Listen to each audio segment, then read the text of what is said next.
Welcome to Wallybois, and don't tell anyone, but I want to get a jiggy with you, that I do, while we are installing a hinge.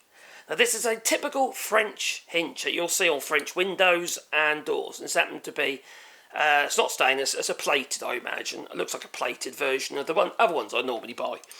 Now, these are really easy to fit because of rounded ends, so it works really well with a router. And also, they're simple. They're really, really simple. Now, they are handed, so you've got right-handed and left-handed, whereas basic butt hinges are either left or right. It doesn't actually matter, generally, in most cases. But you see, these two jigs that I've got here are not the same, okay? They might look very similar, okay, but they're not the same. Obviously, that one's smaller, but that one's actually designed to go with a router that has a guide installed like this one. And this guide here is for my little Mortice router, and effectively the guide is what sets the distance away from the jig. All right, with a 6mm router bit installed in the router. It works, okay, but you have more distance from the guide to the router bit, and you can get a little bit of movement as you know, going around, have a little bit of flex. It works though, it's fine, it's plenty accurate enough. But this method works even better, and this is effectively the same as that, except in this case, instead of actually cutting a hole out, which I did with that with the, probably with the scroll saw, all I done, I thought, what's the point of doing that? I just basically planed 3 pieces of wood up, all the same size, and then machined the middle scrap down, because it's just a piece of old sapwood I had laying about, to the same width as the actual hinge, which I'm going to be using. So effectively, that is effectively the same size. There's very little slop there, if any at all, and the same same length. More fingers and thumbs today, right? So effectively, that mimics the bulk of that hinge. Now these hinges are handed; they're right and left-handed. You could make a right and left-handed version of this, but I never bother because it's so quick and easy to make that extra little cut. Now with these, you see, because you've got this piece here, alright, obviously got to make clearance for that. Once you set it in there, you need to be able to cut that bit out as well. But it's so quick to do anyway, there's no point having 2 jigs. It causes confusion anyway. So, all I do is I take my measurement. In this case, I've done 200mm to the knuckle. And that's the joint of the knuckle. So, just like so. And it's not critical at this stage, and then I'm going to use my line to line up with that on there, like so.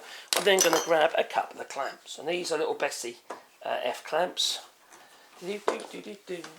Now, if you look at this little jig, what I've done is I've actually allowed this fence, which is set to allow for the hinge to be in the correct position. On this one, I got a bit more clever. I created like an adjustment using screws. So as you put it up there, you can adjust it to and fro from the side, and then you could either make it go the hinge, end up being further in or further out. Waste of time. That was a waste of time. This works perfectly well. They're always in the same position in this case. And if I end up using a different hinge any time in the future, I'll just make another jig because it didn't take any time at all hardly to make it. Now, I've set the router bit at certain, with a fixed base like this one, it's set at the depth, including the thickness of the jig, or the guide, and the actual hinge itself. Now, you could do it by, guesswork, but there's no need. All you do is stick your router on there and set the depth with that underneath on both sides. So that set the thickness of the actual depth of cut. So that's what I'll do on that one. Now if you have a router base like this one, with a little turret, it'd be a better idea to use this, to be honest, but I couldn't be bothered to change it over, because I've already set it up, you see. So if you had something like this, all you would do is you've got your router in there, you would actually use your guide. So what you do is you push the router down so it's touching the edge of the door. So you push that down, touching the edge of the door, and then what you would do is you then set this stop here to the thickness of your actual hinge, okay? So that way, when you, release the actual base and push it down, my God, there must be a ghost, and push it down. Only push down to the that distance, which is the thickness of the guide. So, yes, my light's on PIR. That's because I'm sitting on my butt. Now, when you use a fixed base like this, you have to be a little bit careful because you could damage your guide. So I have it in there, just on the roller bearing, so I can actually just turn it on, lower it in,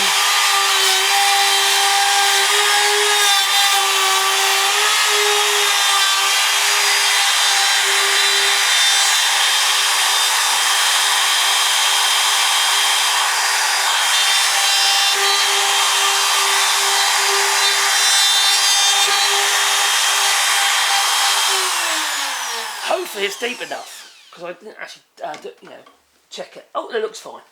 Right, so we're going to remove our little guide or jig.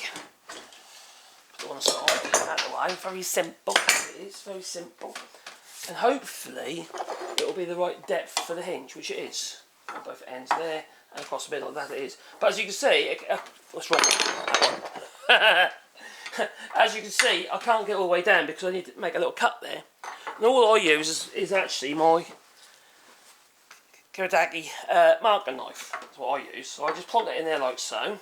Remember, I've got the door the right way up because obviously these coming from the top, it drops onto the pin.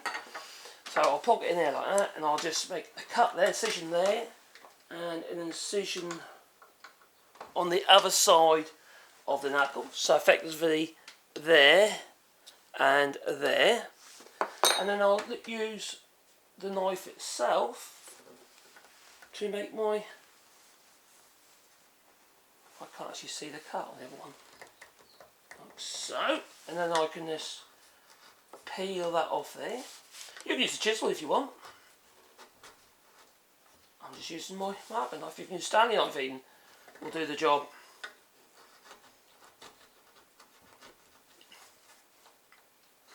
So, let's double check that because I can't actually see where I marked it. Also can, it's there. Yeah. So, and then just come in the other direction.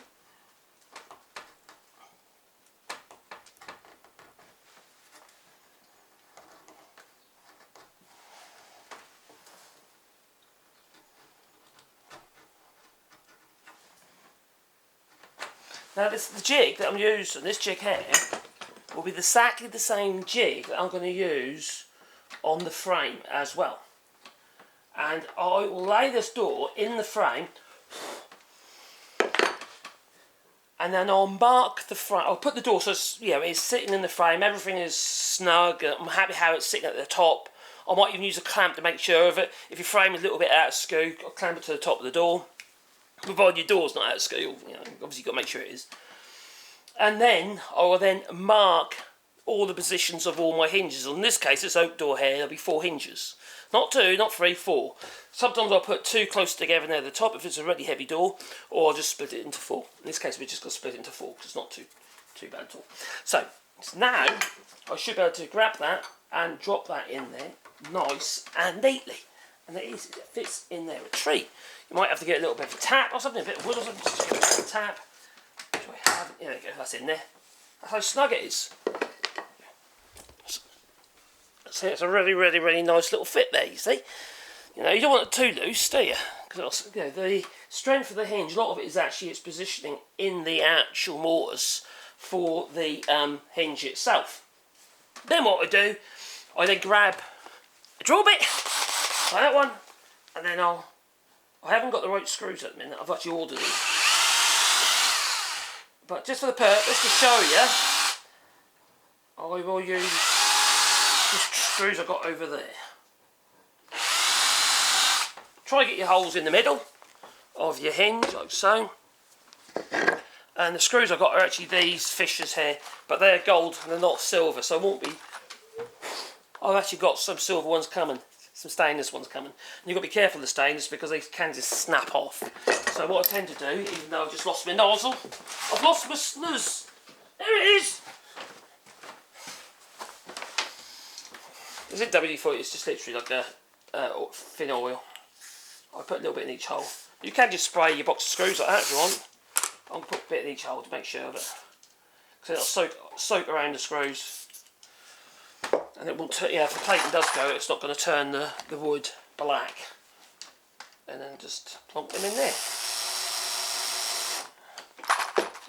You graunch them down, there's no need.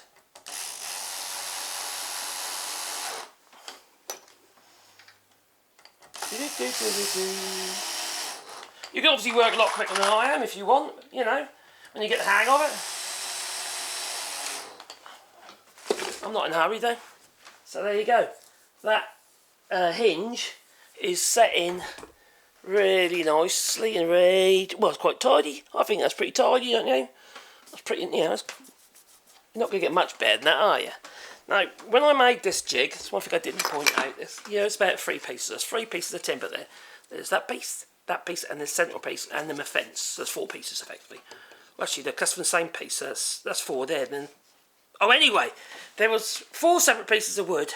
This top piece, there was 3 separate pieces of wood, and I made it into 4 separate pieces of wood. But how I did that is, the ends on here were created using, because it's round, all I done was, I grabbed a forcing a bit like this one, which happens to be the same size as the width of this hinge, okay? And I drilled a hole in the middle of my middle piece of wood, separate. Oh, these weren't glued together at that stage, so I drilled a hole in the middle of it, and then what I did is I then cut it in half, very, very carefully. And how I done that was by planing the sides until there was nothing left, and that also gave me my width of the actual hinge itself. So it's a very easy thing to do. So there's no funny like fret saw work on the ends or anything else. It's 3 pieces of wood that have been super glued together, and I used Eureka Glue's Cascamate and some Cascamate, you know, cyanoacrylate, and some activator as well. That's all I used. But to make sure of it, because I'm effectively gluing 3 pieces of wood together, what I done was I just put 2 like strengthened screws in, one there and one there, to effectively lock those 3 pieces in together, and also onto the fence. I first made it all just with super glue, and then I got a bit nervous. I like mechanical fix, and that'd probably been absolutely fine just with super glue. Now the rotor bit that we're using is a patterning piece, patterning bit. See, when you're just using a guide like this, you can use a straight fluted piece. But when you're actually using a jig like this one, which happens to have the size of this is the exact size of the hole I'm creating, you need a special rotor bit. Now these aren't there at all, they're very, very cheap. This happens to be a 1/4 inch rotor, and it has a roller guide at the top, which is flush with the sides of your cuts on your rotor bit itself. So if I what's that? What's the light above my head? That's what that funny light is there. So basically, if I look at this jig here, I can show you from here. You can see the roller guide is just rolling around, and effectively you're mimicking the shape of your pattern from this jig. So which happens to be the pattern of the hinge itself, creating that mortise. So anyway, I hope you found that of use, and sort of like, you know, it can be quite frightening. If you're new to using rotors and what here, it can be quite disconcerting. I think that's the word, isn't it? It's a little disconcerting in that oh no, it's a fast spinny thing and I might wreck my door and stuff. A simple jig, I guess say you can do a very similar idea for a mortise square, you know, it's like an ordinary butt hinge, which are square on the edges normally, but you can get them with a round edge if you want. But if you've only got to, once you've created your mortise, because think of that being much wider, and you can use that to come out further and right up to the edge of your wood. Okay, so there wouldn't be that distance here from that edge to there. You would literally go straight to the edge. So you'd alter the fence to suit. Your first cut will damage your fence a little bit, it doesn't matter. And you'll be right out of the edge. And then effectively you can use that on both sides, again, like you can with this one. There is no additional cutting other than if you're using square butt hinges, you'll need to cut the corners out because you'll end up with a rounded hole red, because, you know, after all, the router bit is round, right? But you can use a very simple guided there you go, corner chisel, like this Trend one, okay? These work a treat. You can get these really cheap now. There's Chinese versions of them and that. And they have a spring in them, and basically you just push it into the corner of your hinge. So effectively, if you push it into the corner of the round, and then you'd be able to tap, this is actually the chisel, and the chisel would come out and cut your corner out. These do actually work remarkably well.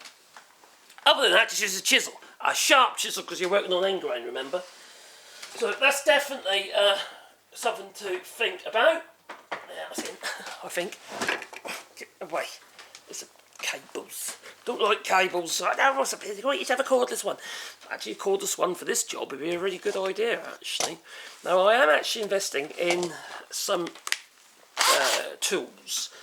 And they're not expensive tools, because I think to myself it'd be quite good for start. I don't need expensive tools, as in I don't need to have all my stuff to be Makita or Festool or stuff like that. Not for the type of work that I do and how often I use them. So I'm going to start. I've got myself a Parkside skill saw battery one, and I've got a whole load of batteries now as well. I'm going to start buying a load of Parkside drills and stuff like that, just to give them a go, really. I've got one coming on Monday, so I'll do a review video on that, and it's the performance, Parkside Performance. So far, I've been pleasantly surprised with a lot of the stuff I've had so far. I really have. And I think that'll do me, you know. We can end up spending a huge amount on tools on the basis of kudos. And that's a bit tarty, if you ask me. I want a tool that's going to do the job. And if it can do the job for me, I think it's great. I'm not saying commercially that'll be any good to you, but for the kind of work that I do, in a workshop environment, absolutely perfect. Well, at least I hope so. We'll find out on Monday when that arrives.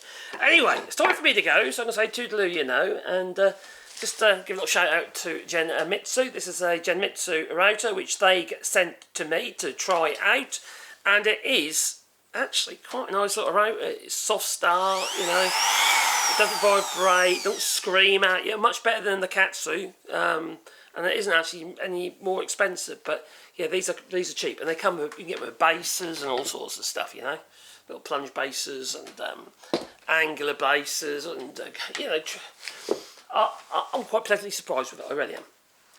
So you don't have to spend a fortune. I think sometimes if it's something that you're not going to use very often, why do you need to spend a huge amount of money if the tools that you can get for very little money, actually in many cases, do the same job and actually does the job well for you? But you just need to make the right choices, because there's cheap tools and there's cheap rubbish tools.